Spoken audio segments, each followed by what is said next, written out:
His title under your name is our favorite member of Unsportsmanlike. Yeah. And that's coming from the people that are talking in the Evan Cohen studios right now. Right. So that's big praise. Yeah, that's big praise, but it kind of sounds hollow like Jerry Jones when he talks about Dak Prescott. Until you actually show me, until you actually do something that makes me feel like I'm wanted, then I'm going to feel like the afterthought. I'm going to feel like somebody that you invite, but you really don't necessarily want to show up to the party. No, that's how I feel right now. Well, no, here, let me ease your mind on this, Chris. So Tuesday, we had a special show. Show here. Hip-DropTackle Tuesday right here on LaVicka, Theo and Stone. It was a banger. Trust me when I tell you that, okay? And the first person we thought of was like, we got to talk to Chris Canty about this hip-drop-tackle. Because it's one thing for 5'6" diminutive 130-pound me to talk about a hip-drop-tackle. How about the Super Bowl champion, all 6'7" of them, Chris Canty? And so I wanted to pick your brain on this hip-drop-tackle real quick. Is there any way to coach this in your mind without this getting completely out of control and officials trying to take over games because they think they're litigating something on the field? How big a disaster is this going to be, or is everybody going to adjust? How would Chris Canty adjust to a hip-drop-tackle rule? Well, I just think it'd be incredibly difficult. Athletes are getting bigger, faster, stronger, and yet we continue to move the goalposts when it comes to how defenders are supposed to take down these super skilled players. It just doesn't make sense to me. There's only so much you can do in terms of being able to coach angles, being able to coach the proper technique and how we want defenders to engage and tackle offensive players to the ground. Think about it. We're trying to make sure that our head and our shoulder pads are in the right position in real time when it comes to bang-bang decisions that have to be made. And now we're saying even when you get a hold of the guy, if you drop your weight on the backside of their lower extremities, then that's going to be a 15-yard penalty. I just think that's incredibly difficult to be able to do and seemingly unrealistic given how athletic and how dynamic a lot of these players on the offensive side of the ball are. Yeah, Canty, I as a guy that does love the offensive explosions and as a Chiefs fan that doesn't want to see Mahomes get hurt, I'm not going to lie. I'm kind of in favor of the rule and the way that the NFL is going. But also, I'm curious for you specifically, now that you're on like the media and the talking head side of things, are you just more glad that you're playing or that you played in that era of the NFL and now you get to just talk about it instead of having to deal with all this stuff? Well, here's the thing. I think players will adjust. I played in an era where starting out we didn't have the quarterback strike zone, and then in the middle of my career they established that. Mm-hmm. I want to say it happened after the 2008 season when Tom Brady got his knee taken out by Bernard Pollard of the Kansas City Chiefs. Next year, they implemented the quarterback strike zone. Anything at the knee or below, anything at the neck or above, that was going to be an automatic flag on the quarterback. Players will adjust to that. I just struggle to see how players are going to adjust to this particular rule. Like, you've already taken away the horse collar tackle, and I think everybody could have got on board with that because there's so much surface area to tackle a guy. But now it's not just about me wrapping my arms around a guy, but it's about making sure that my body weight doesn't land on the backside of his lower extremities. I just think that that's incredibly difficult to execute when it comes to getting some of these big, fast, strong athletes down. And here's the thing. As a defender, when I contact a skill position player on offense, it's not as if the guy is going to go down. It's like, hey, I'm using the right form to tackle you. My head and shoulder are in the right place, so you're supposed to go down. No, man, that's not how this goes. Like, those guys are going to fight for every inch, every blade of grass, and rightfully so. That's the game of football we love. But we also have to respect that defenders have a job to do too.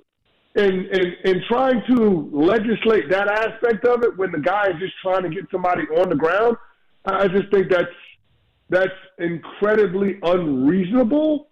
And I fear that we're going in a place when it comes to the on-field product that a lot of people aren't really going to like or appreciate. Canty, speaking of liking or appreciating, Mike T. Stone told you he just got done dunking all over me because I tried to crap on him for his J.J. McCarthy hype and his J.J. McCarthy take on the Cardinals needing to trade away Kyler Murray to go get him and teams should be drafting him in the top 5. For you're talking to a lot of these guys more often. You're around NFL guys. What are they seeing in J.J. McCarthy? And is this going to be another story, a tell of the tape, where we say, oh, the Josh Rosens, the Mitch Trubiskys, the Zach Wilsons now. Is it going to be another one of those guys that got overhyped ahead of the draft, overdrafted? Or are you also seeing what Mike T sees and thinks that this guy's going to be competing for Super Bowls at the next level? Theo, I don't get it. I don't get the J.J. McCarthy hype. I feel like this is a media creation, and somebody's going to fall in love with this guy and take him at the top of the draft. Desperation makes for interesting bedfellows, and J.J. McCarthy feels like that quarterback that everybody's reaching on. Based on the pedigree, the guy has got the look. He looks great in a blue blazer. He played for a blue blood program in Michigan. I mean, I think there are all of those traits, not to mention having the highest winning percentage of any quarterback in the CFP era. People are going to find reasons why they like and or love J.J. McCarthy, and somebody's going to use the projection to justify taking him with the top 5 pick. I will be shocked at this point if J.J. McCarthy falls out of the top 5 with all of the momentum that he's gaining throughout the pre-draft process. And as much as we want to give these NFL executives, GMs, decision-makers credit for being able to do their due diligence, there's a lot of groupthink in there, and I think that there are people that are saying, based on some of the physical abilities that he's shown in terms of the overall athleticism, the arm talent, they're going to reach for J.J. McCarthy. Now, I talked to a Hall of Famer who was at the Combine and saw his workout, going with guys that he might not necessarily be familiar with in a foreign environment.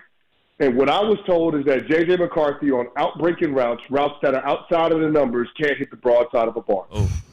I mean, the guy was late, and he left a lot of passes inside. And in the NFL, when you're throwing it to the outside of the field and you're late and you leave the throw on the inside, that's going to be 6 going the other way. Oh, no doubt. That's the problem. So, I've seen some of the things. Like there are things to like about J.J. McCarthy. Like it's an NFL arm. Make no doubt about it. He hands it's the an ball NFL off well. arm. Yeah. Yeah. Well, yeah. I mean, all you got to do is turn on the Penn State game, right? Yeah. I mean, it seems like they didn't let him throw the ball. And you hear these things about J.J. McCarthy, and they didn't ask him to do these things at Michigan in terms of, the downfield passing concept. They didn't ask him to do that on a consistent basis. Well, part of coaching is not asking players to do what they're not capable of doing. Ooh.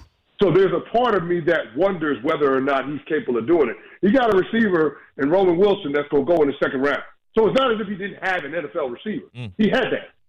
So, I mean, I'm just curious to know whether or not he can do it. We don't have a lot of proof of concept that J.J. McCarthy is going to be a prolific passer. Doesn't mean that there's not a team that can develop him with a very specific plan and he can grow into a Pro Bowl player.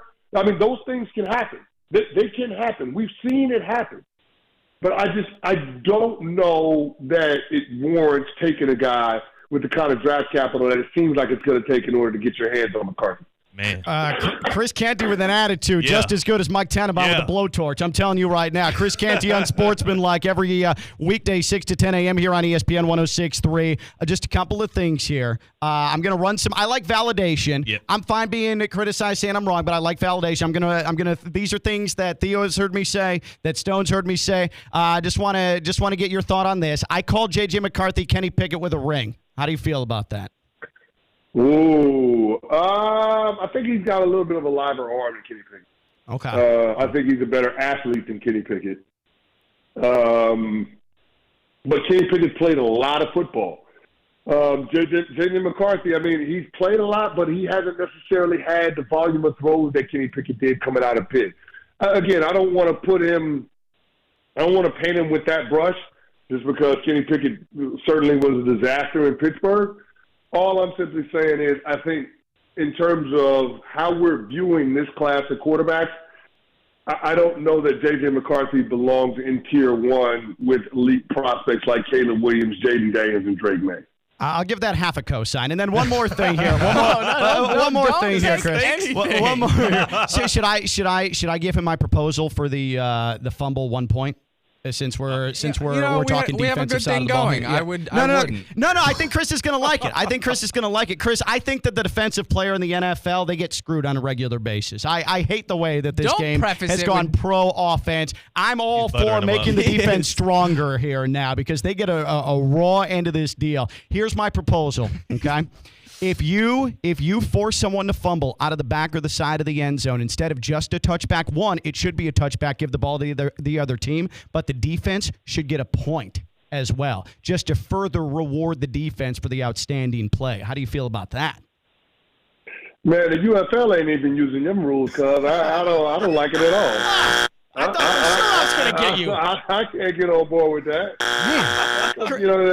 Why do you want to bastardize the game that I love, man? They got enough changes going on. Let's leave it the way it is. Bastardize. Have you seen the new kickoff setup, Chris? For Christ's sake, this is at least going to be rewarding the defense, something I thought you would value as a proud defensive player.